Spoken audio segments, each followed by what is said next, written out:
안녕하세요. 영화속 클래식 그 두 번째 시간. 방금 들으신 이 아름다운 음악, 영화 도둑들에 삽입된 음악입니다. 저번 시간에는 이다의 바흐를 했었고요. 영화 이다에 나오는 바흐의 음악을 했었는데, 오늘은 도둑들에 나오는 이 펠릭스 맨델스존이라는 작곡가가 만든 현악 사중주 2번을 소개를 하도록 하겠습니다. 사실 영화는 여러분들도 많이 많이 보고 그랬다시피 별로 할 이야기는 없습니다. 그냥 오락 영화고 킬링 타임용 영화입니다. 제가 이 제일 마지막 부분에 이 맨델스존의 음악이 어느 부분에 삽입되어 있는지 그 부분만 이야기하면 될 것 같습니다. 오늘은 좀 더 이 클래식 작곡가와 음악에 대해서 집중하는 그런 시간을 갖도록 하겠습니다. 자, 펠릭스 맨델스존 1809년에 태어나서 1847년에 돌아가신 분이십니다. 원 이름이 야콥 루드비 펠릭스 맨델스존 바르톨디입니다. 낭만주의 음악가라고 합니다만 사실은 고전주의와 낭만주의의 그 경계 선상의 음악을 하셨습니다. 왜냐하면 이분이 고전주의의 그 형식미에 낭만주의의 감수성을 살렸다. 펠릭스 맨델스존 이 부계를 따라 올라가다 보면 할아버지가 모세스 맨델스존이라고 독일의 계몽 학자이자 유명한 철학자이셨어요. 그리고 그 할아버지의 또 아버지, 증조 할아버지가 되겠죠. 맨델스존의 증조 할아버지는 이름이 전혀 다릅니다. 메니헬 맨델 데사우. 자, 이해가 이제 조금 감이 오시나요? 네. 메니엘 맨델 데사우. 원래 할아버지의 이름이 모제스 맨델스존이 아니라 모제 데사우. 예, 그렇습니다. 맨델스존의 가문은 유대계였습니다. 이 모세 데사우라는 이 맨델스존의 할아버지가 독일식으로 이름을 바꾼 게 바로 맨델의 아들이라는 뜻의 맨델스존으로 바꾸게 된 겁니다.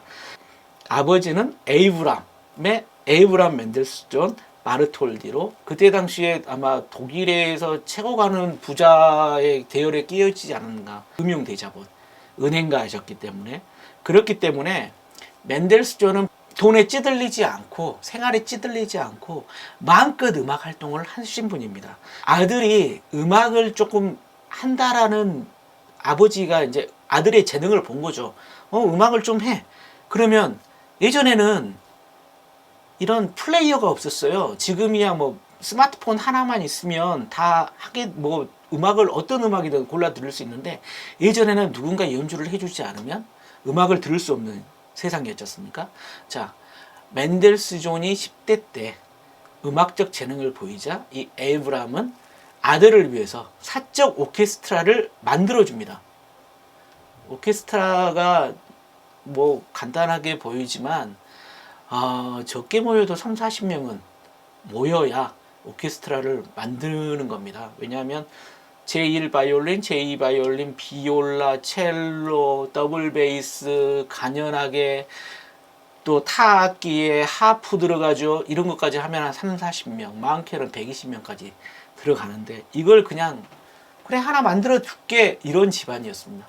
그래서 어렸을 때부터 자신이 음악을 듣고 싶다 하면은 다 연주를 해줬기 때문에 어렸을 때부터 고전 음악을 굉장히 많이 들었고, 자, 꽃미남이었으며 펠릭스 맨델스존의 이제 이 초상화를 보시면 아시겠지만 좀 더 어렸을 때 초상화는 진짜 여자인지 남자인지 모를 정도로 굉장히 잘생긴, 여자라기에도 굉장히 아름다운 미모를 가진 굉장히 꽃미남이었고, 그 누나가 있습니다. 누나가 아마 4살 위에 누나가 있는데 파니 맨델스존이라고, 이분도 음악적 재능이 굉장히 뛰어나신 분이었어요.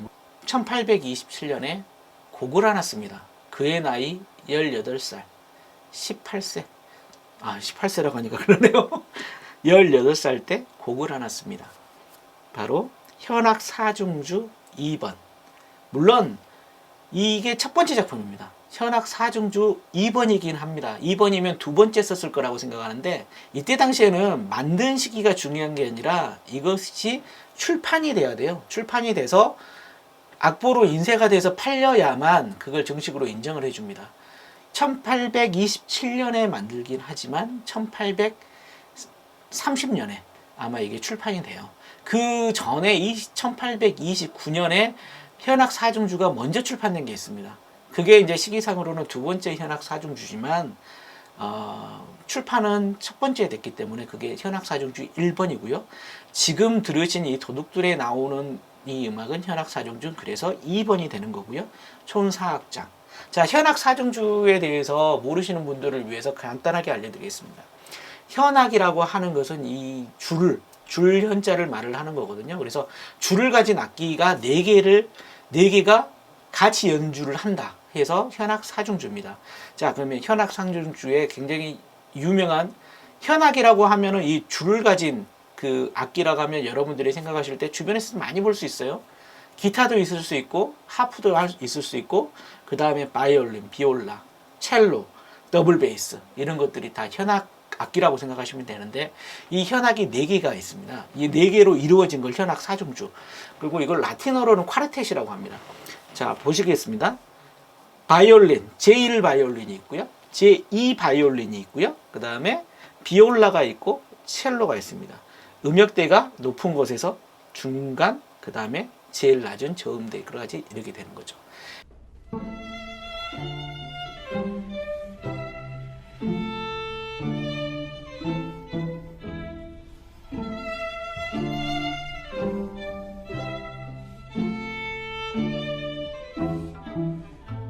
이 현악 사중주는 실내악의 기본이고요. 이 현악 사중주가 연주를 못하는 작품은 없습니다.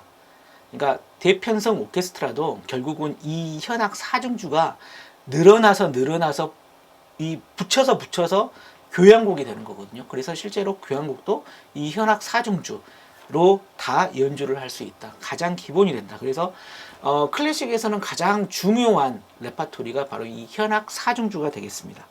1827년에 맨델스존이 현악 사중주 18살 때 처음으로 썼다고 하는데, 그 해에는 클래식계의 대사건이 하나 있습니다.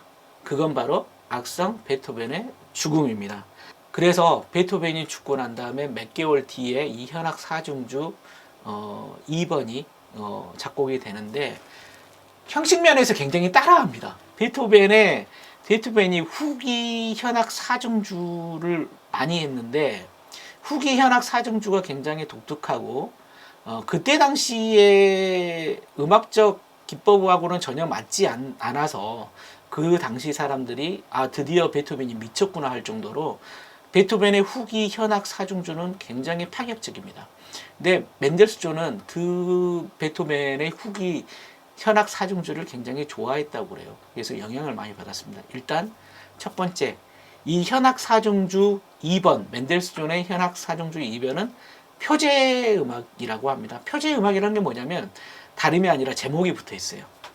제목이 뭐냐면 그것이 진실인가요? 사실은 이 그것이 진실인가요는 맨델스존의 가곡집이 있습니다. 가곡집 작품 번호 9번인데요. 거기가 20개의 곡으로 이루어져 있는데, 그 첫 번째 곡이 바로 당신이 포도넝쿨로 가려진 쉼터에서 나를 기다리고 있다는 것이 사실인가요? 라는 가사로 시작되는, 굉장히 낭만적이죠. 음악이 나갈 건데요. 당신이 포도넝쿨로 가려진 쉼터에서 나를 기다리고 있다는 것이 사실인지요? 라는 이 앞부분, 그것이 진실인가요? 그것이 사실인가요?를 따와서 제목을 붙입니다. 근데 이게 재밌는 게 베토벤의 현악 사중주 16번 후기 현악 사중주 중에 16번 작품에 악보에 베토벤이 악보에 이렇게 그냥 써진 필담, 그러니까 베토벤이 나중에는 청력을 완전히 잃어버려서 필담을 나눕니다. 필담을 나누는 것들이 있는데 악보에 이렇게 써져 있는 그 16번 현악 사중주 16번에 이렇게 써져 있다 그래요. 그래야만 하나?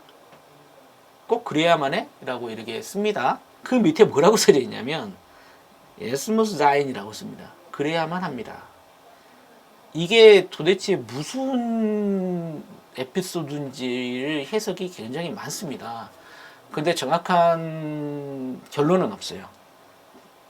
사실은 현악 사중주 16번은 이걸로 더 유명을 한데, 그래서 이게 표제 음악이냐, 이게 무엇이냐, 이것을 이제 흉내를 냈다고 좀 맨델스 존이 그것이 진실인가요? 라고 이렇게 좀 이게 10대 후반에 치기 어린 행위 아니냐 이렇게도 보는데 꼭 그런 건 아닌 것 같고요. 뭐 그렇다고 하더라도 뭐 그게 뭐 크게 뭐 문제가 되겠습니까?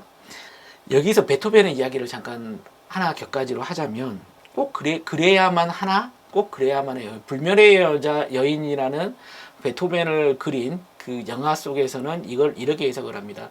베토벤은 아들이 없었습니다. 아이가 그냥 없었어요. 그래서 칼이라고 하는 조카를 끔찍히 아꼈는데 칼을 그냥 뺏어와 버립니다. 그러니까 동생이 먼저 죽고 제수 씨한테 칼을 뺏어와서 내가 음악가로 키우겠다 했는데 칼은 음악을 별로 좋아하지는 않고 재능도 별로 없었어요. 근데 베토벤이 너무나 억압을 하니까 애가 자살 시도를 하거든요. 베토벤은 그거에 충격을 받죠. 충격을 받아서 더 이제 상태가 악화되는데 기력도 쇠해져 가지고 결국 침대에서 그냥 음악이나 작곡하고 이제 내일 모레 죽을 날짜만 기다리고 있는데 베토벤의 제수 씨가 찾아옵니다. 칼의 엄마가 찾아와서 칼을 제가 키울 테니 칼의 양육권을 나한테 주라라고 이렇게 이야기를 하는 거죠. 그래서 베토벤이 필담으로 이렇게 썼다고 합니다. 꼭 그래야만 해?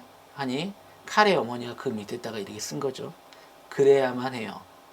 이게 이제 그 영화에서는 해석의 하나였습니다. 자, 마지막으로 영화 속에서는 어떤 장면에서 이 펠릭스 맨델스존의 현악 사중주 2번 사악장이 있는데 그 중에 3악장 앞부분이 나옵니다. 3악장이 이제 그 곡의 빠르기가 인터메조인데, 자 3악장에 나오는데 영화 이야기를 잠깐 해볼게요.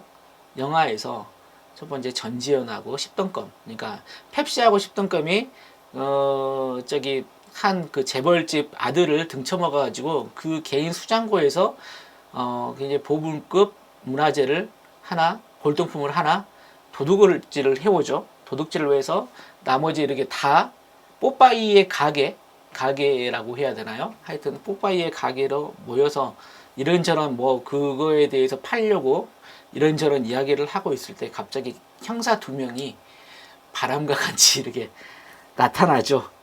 바로 그 장면에서 이 펠릭스 맨델스존 현악 사중주 2번 3악장이 아주 근사하게 나옵니다.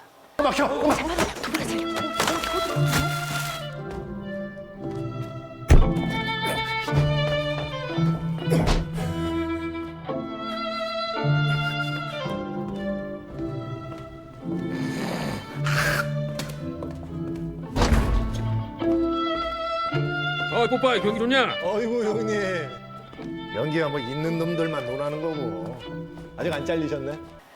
자, 오늘 어떻게 이렇게 뭐 또 두서없이 이야기를 했는데 잘 들으셨는지 모르겠습니다.